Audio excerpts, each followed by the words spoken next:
It's like a vibration, one vibe. It's like a vibration, empowerment. It's like a vibration.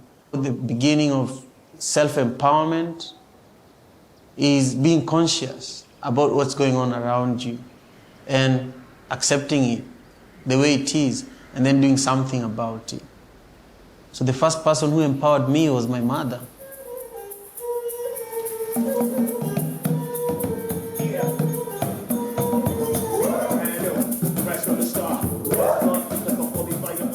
My mother supported thousands of children from her orphanage.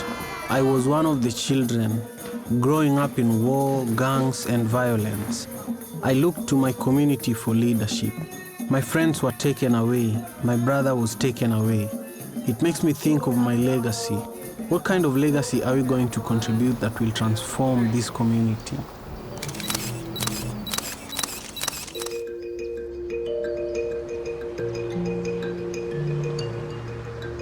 To empower, it means a great nation. It means a different world. When you empower everyone equally, you make the world a better place. The fact that I'm in Africa, it means peace, love, unity, and equal opportunity for both genders, male and female. It will be such a different world when we empower everybody. My name is Roots, means Roots daughter, Nazizi. The youth now knowing where Africa is important and we don't have to run away from Africa. We need to stay here and build it for ourselves, for our future, and for our children. My folks gave me the perfect name. Aid right now for me is just modern day colonialism. Everybody in this continent in one way or another is a beneficiary of some form of aid. But then again, if you teach us how to fish, then I don't think we need the aid. And I think Africa's gotten to a point where now we have enough professionals in terms of a class of young people who've gone to school, who are professionals in all the fields, man. We have engineers, we have writers, we have all these people. Urge them to come back and give back knowledge-wise and free us from aid. I'm a proud woman that God has used me to do a very good job. I'm still doing it, and I'm happy that these young boys now can take over and work hard.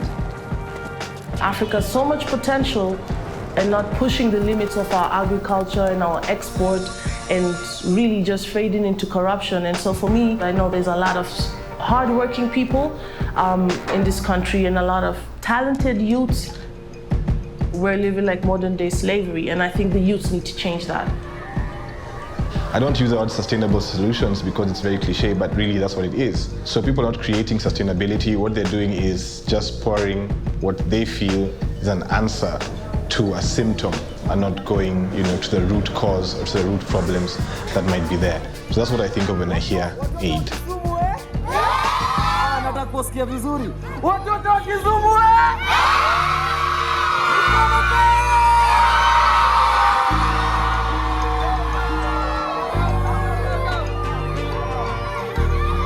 Africa has everything Africa needs. Africa needs nothing from anybody else. Matter of fact, Africa feeds the world. So this is a backwards concept we're talking about. The only difference is this: do Africans know what they have? Are Africans willing to work and fight for what is theirs? Are our leaders willing to not betray us at every dime? You understand? Are we willing to invest strongly in who we are? These are the only questions that exist.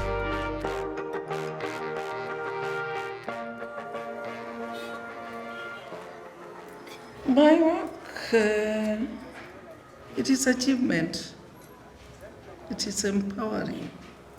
And empowering somebody is a goal. Because that one, you have given somebody life. Most of people don't believe to give.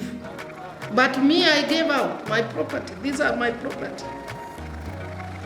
I gave out my things for the people who are suffering to feel better. You see? And I was ready to suffer together with them. But has made them to be where they are. Some are high school teachers. Some are nurses. Some are doctors. So I'm very happy to empower a lot of people in the community and all over the country. My mother raised hundreds of children, owned a business, and served her community when women were not accepted or respected to lead. She is the most powerful woman I know. She has empowered me and my family to carry the responsibilities of our community. You see, a parent is mentoring a child, and mentoring him means you are giving him strength and empowerment to do what he should do and to do something. So we were doing empowerment to our children, and that's why you see Simon like that. He's strong, and he was mentored properly. Well, I'm here today because Simon Oello. I talked to Simon one day. I met Simon. And before that, I had spoken to Simon. All right. Tell me your name and what you do. My name is Simon Oello. I'm the founder and executive director of One Vibe Africa. You know, the conditions under which I was raised in inspired me to start One Vibe Africa. I just knew that something was wrong and something needed to be done about it. The problem that we were facing in my community in general inspired me to act, to respond to the problem by thinking of a long-term solution that can be sustained. The post-election violence contributed a lot to my determination to create something that could give young people an opportunity to see themselves in their fullness, and see themselves as people that have unlimited possibilities. They just need to think about it, find the right people and do it. They don't need to wait for funding. They just need to start doing it, make mistakes, and let people see the beauty and the power of the work that you can do, whether it's funded or not. Whether you're from the slum or you're from the richest neighborhood in the city. He's a special dude, you know what I mean? And we're very fortunate to be in his presence, to be part of what he's doing. And we can be as great as well. Because in my world, we'll play 30,000 people at a concert. But in a lot of levels, this is more impactful because it's direct, it's honest, it's not superficial, it's not shrouded in a world of popularity. It's actually the kind of quiet revolution that I most importantly respect. What's that happening? There are two funerals of people I know, of young people that were shot by police for being involved, like having guns. And she was just telling me about one of them. He was telling me about the other one across the street. Oh, wow. So one is being buried this Saturday, another one is being buried on Friday. The one being buried next Friday was an artist that was supposed to play, record at One Vibe Studio. We literally grew up with him. You can't know that young people can get so involved in crime and gun violence until they're killed, because you can't know what they do at night. It's becoming worse. I grew up with all of them. Oh, wow. They're just gunned down? Gunned down, like not even a week from each other, and in one neighborhood. It's sad, and it's why what we're doing is important.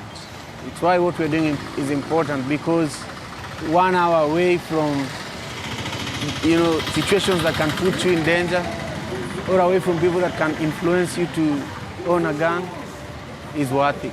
But there are no spaces. You have very few alternatives. One alternative is you accept being poor and you live like that. The other alternative is you work hard. No matter how hard it is, you may or may not succeed. The other alternative is to find a shortcut, own a gun, get into criminal activities, or give up in life, and just die, And so those are the three choices for somebody growing up in the slum. So, of course I've lost so many people that I know. And these two people I know them very well. I lost my brother as well. But since I started One Vibe, now 11 years ago doing this work, I was hoping that there would be less and less people that I know that would be gunned down. But it looks like there's more work to be done. It looks like there's more work to be done, Yeah, death has come. My son's death was really hard. It gave me a lot of prayer so that we support children. Then it just passed on softly like that. Yeah, just like that, softly. I learned a lot of things that we should not relax. It makes me believe that it is real. We have to take children away from bad group. And we have to support children in the slum to be right people. And to change. I preach a gospel of change. Change on the life of children. Change on the life of youths. Change is my focus. Without change, you can die. And it is real. This doesn't taste. You go and you go for good. It didn't taste my son, but my son went for good. You see? So I believe that there don't taste. You go. It's not about one person, it's about the collective community of people and how they work, how we magnify each other's impacts, I think it's exponential. It's like, it's beyond anything that is finite. But I think it takes community, and I think it takes an intergenerational dialogue, and I think that hip-hop culture has been a great help because it's helped a lot of our diaspora also have part of this conversation, which is very important. But overall, it's gonna lie on the African to decide that he or she is ready to take their place in this world. In spite of what's been said about us, in spite of what's been done to us, it's on us to somehow rise through all of this and take our stand and say that we belong and we deserve and we own. Well, for me, I always live every day as if it's my last day in the world because I've seen friends and then the next minute they're gone. My brother and I lived in this compound, with my mom and all the kids that live here. And my brother and I had a room that we shared. And he had been sick for a while, and he had been involved in a lot of gang-related activities. But we had hope for him, we still had hope for him. The night that he passed away, I didn't believe it, and my mom's window was just across, the corridor from our window. I could look through my mom's window from inside the room we shared. So I opened our window and just yelled that you should come and see this, And she was telling me that I'm awake, I think something is wrong too, So both of us had been experiencing the same thing, So she came over and, she knew that it had happened. So we just prayed, and, in our culture, when there is death in the family, the mother or the woman in the family has to announce it by crying and yelling and beginning the mourning period officially. The fact that I'm already known because I'm his brother, I'm already known that, that is that gangster's brother, and he's also going to be a gangster. It was always known that youths from the slum have to be gangsters. We are good for nothing, So I knew that life was very short from that moment. I was always waiting, like, when am I going to die, And I'm always ready. So every day in Seattle, I'm like, okay, anything can happen today. But I'm okay with it because she has done her part. I've done my part. We've done our best, And there's nothing else to be done, Yeah. So, the documentary is called Madaraka.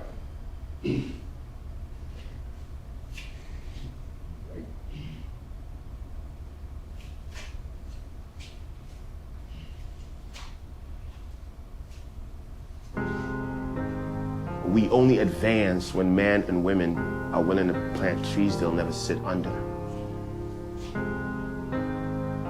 And that's where I believe the work that we're doing is leading us.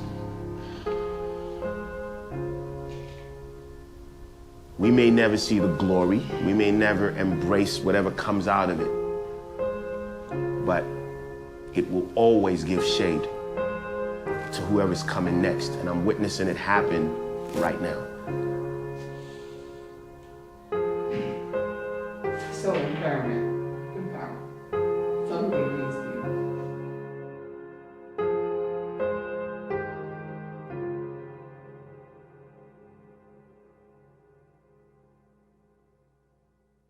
No system can tie me down and take me for a clown. I'm a free man. I'm a free man, yeah. And them can corrupt my mind. I'm strong and I know I'm not blind. I'm a free man. I'm a free man, yeah. If you know you're free, put your hands in the air and tell me you're free. Tell me you're free, yeah. Come on, boy. If you know you're free, put your hands in the air and tell me you're free, yeah. You're free, yeah. No system can tie me down and take me for a clown. I'm a free man. I'm a free man, yeah. And them can corrupt my mind, no. I'm strong and I know I'm not blind. I'm a free man. I'm a free man. No, no, no. No system can tie me down and take me for a clown. I'm a free man. I'm a free man, yeah. And them can corrupt my mind. I'm strong and I know I'm not blind. I'm a free man. I'm a free man, yeah. If you know you're free, put your hands in the air and tell me you're free. Tell me you're free, yeah. Come on.